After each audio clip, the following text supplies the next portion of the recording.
Hello dear students. अपन आज एक new chapter start करते हैं अपनी 11th की एनसीईआरटी का, सेल बायोलॉजी।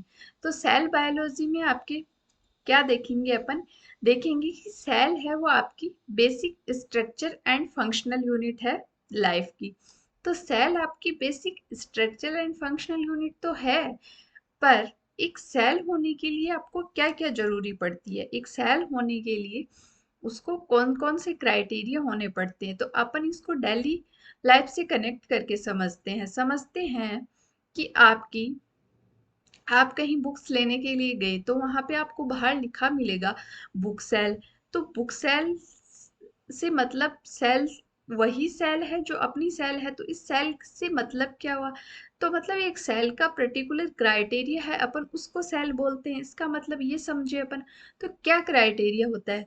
ये क्राइटेरिया होता है कि वहाँ एक बाउंड्री होती है, बुक जहाँ आपको बुक मिल रही है, उस बुक लेने देने का काम के लिए एक वर्क पैलेस है जहां उन्होंने टेबल लगा रखी है, तो उनका वर्क पैलेस हो गया, एक बाउंड्री हो गई, और एक कंट्रोलर हो गया उस सारे सिस्टम को जो कंट्रोल कर रहा है।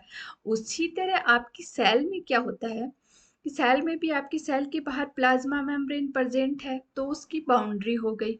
और सेल का वर्क पैलेस क्या हुआ? साइटोप्लाज्म हुआ, जहाँ पे सारे काम होते हैं आपके, रेस्पिरेशन, फोटोसिंथेसिस से प्रोटीन सिंथेसिस, सारे काम होते हैं। बट आपका जो सेल का कंट्रोलर है वो कौन हुआ? डीएनए हुआ, जो सारे काम कंट्रोल करता है। तो आपके सेल होने के लिए तीन क्राइटेरिया हो गए। प्लाज्मा मेम्ब्रेन प्रेजेंट है उसमें, उसमें साइटोप्लाज्म प्रेजेंट है, और उसका एक डीएनए है जो उसको कंट्रोल कर रहा है।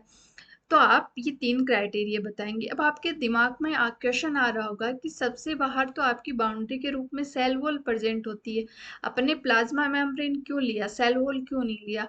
अपने सेल वॉल इसलिए नहीं लिया क्योंकि सेल वॉल सब में प्रेजेंट नहीं होती। सेल वॉल प्लांट्स में प्रेजेंट होती है, जैसे एनिमल्स में एब्सेंट होती है, ऐसी बहुत सारी सेल हैं जिनमें सेल वॉल नहीं होती।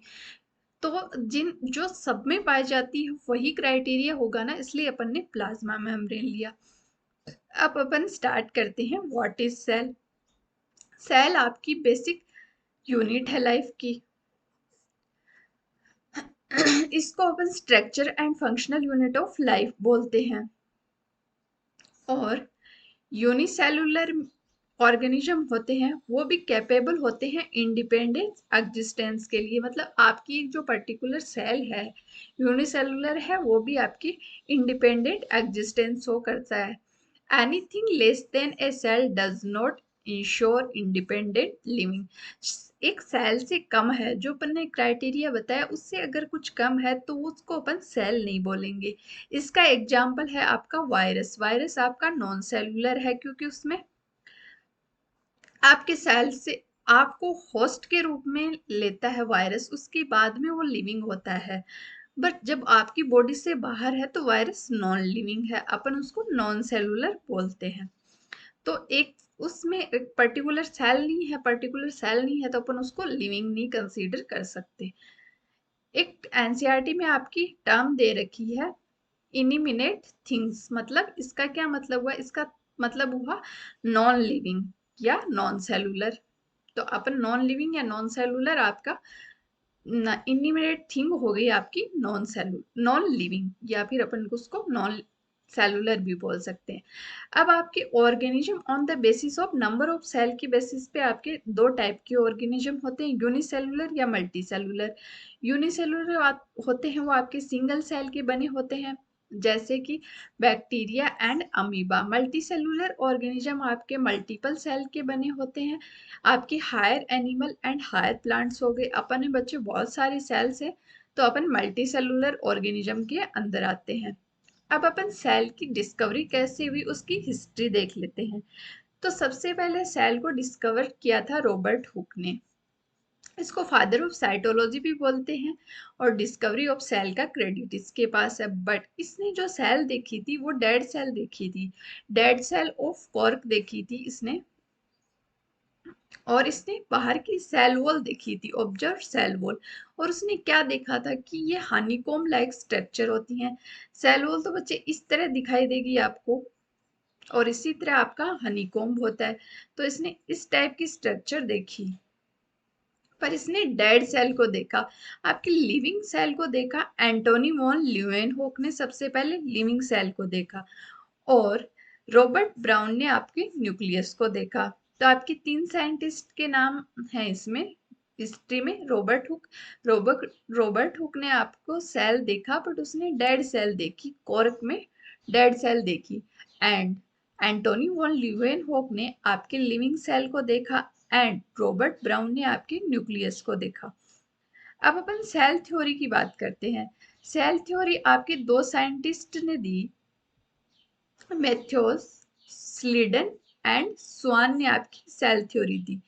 तो जो स्लीडन थे आपके, वो जर्मन बॉटनिस्ट थे। उन्होंने 1838 के अंदर क्या किया, बॉटनिस्ट थे तो वो प्लांट की बात करेंगे।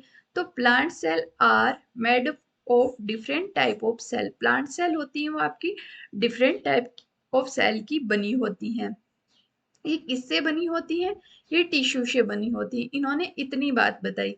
और स्वान ने क्या बताया, स्वान आपके जूलॉजिस्ट थे, तो जूलॉजिस्ट थे तो वो एनिमल की बात करेंगे। इन्होंने 1839, इन्होंने 38 में वर्क किया था, एंड इन्होंने 39 में वर्क किया। तो इन्होंने क्या बताया कि presence at thin outer membrane, plasma membrane present होती है आपकी आउटर साइड में, and cell wall is a unique feature of plant cell. Cell wall होती है वो प्लांट सेल में पाई जाती है, एनिमल सेल में नहीं पाई जाती, इसलिए प्लांट्स का यूनिक फीचर हो गया सेल वॉल। और उन्होंने थर्ड पॉइंट बताया कि organism are made up of cells its product, मतलब ऑर्गेनिज्म होते हैं वो सेल के बने होते हैं।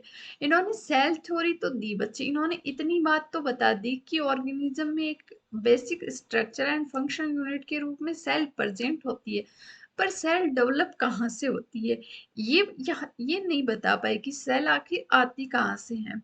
तो इसको बताने के लिए आपके नए एक साइंटिस्ट आए। This theory, however, did not explain as to how new cell were formed. ये explain नहीं कर पाए कि नई सेल कहाँ से बनती हैं। तो इसको बताने के लिए आपके साइंटिस्ट आए रुडोल्फ विर्चोव। इन्होंने 1855 में बताया कि इन्होंने फर्स्ट टाइम एक्सप्लेन किया कि सेल आती कहाँ से है। First explain and that cell divided and new cells are formed from pre existing cell. Pre existing cell से ही न्यू सेल्स का फॉर्मेशन होता है।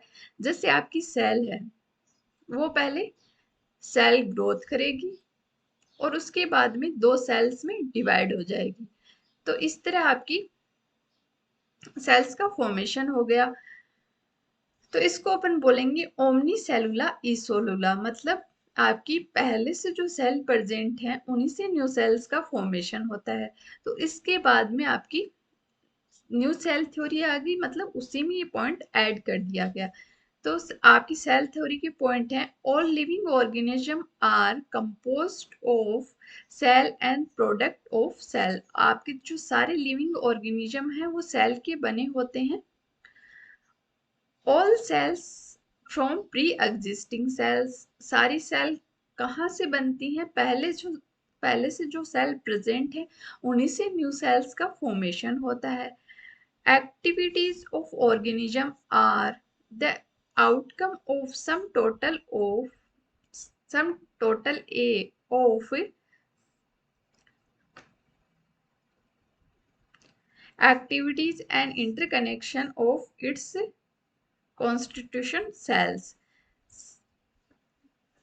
मतलब आपकी जो सारी सेल्स होती हैं वो कंटिन्यू डिवाइड करती रहती हैं और न्यू सेल्स का फॉर्मेशन करती रहती हैं, उनमें इंटरकनेक्शन पाया जाता है।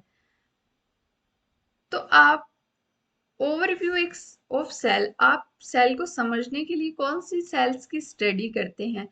तो आप जब ने देखा होगा बायोलॉजी लैब में कि आपको जब एक प्लांट सेल को देखना होता है तो आप कौन सी सेल लेते हैं, onion peel of cells. Onion peel of cell लेते हैं तो उसमें आप देखते हैं कि सबसे बाहर आपकी सेल वॉल प्रेजेंट है, उसके अंदर आपकी सेल मेम्ब्रेन प्रेजेंट है और अंदर आपका न्यूक्लियस प्रेजेंट है। तो बाहर आपकी सेल वॉल है, फिर आपकी प्लाज्मा मेम्ब्रेन प्रेजेंट है और अंदर आपका न्यूक्लियस प्रेजेंट है। और जब आपको एनिमल सेल को समझना पड़ता है तो एनिमल सेल में आप लेते हैं चिक सेल।